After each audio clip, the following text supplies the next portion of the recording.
All right. Presenter number 3 is Megan Loftin.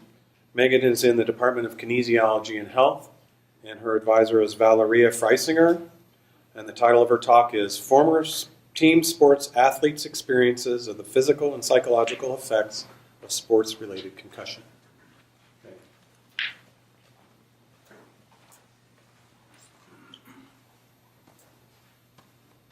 So a couple years ago, Chris Borland came to Miami to talk about his decision to retire from the NFL after experiencing a sport-related concussion.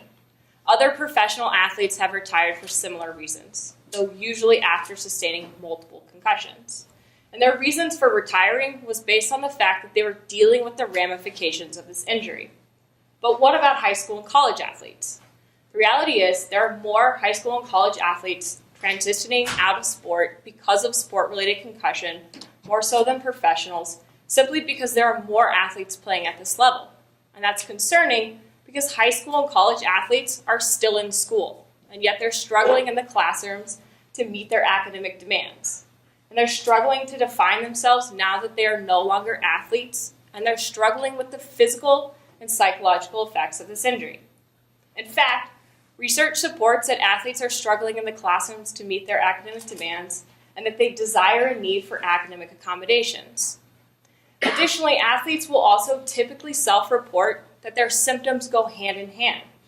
So that means that an athlete may be dealing with some sort of cognitive impairment that's a result of some sort of physical symptom that they're experiencing, like headaches, which then further exasperates the emotional symptoms that they're already experiencing. Additionally, research supports the relationship between history of concussions and depression, as in the more concussions that an athlete experiences, the more likely they are to be depressed.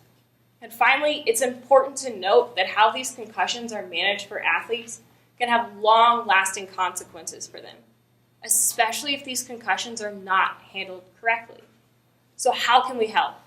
Well, it starts by understanding these athletes' experiences.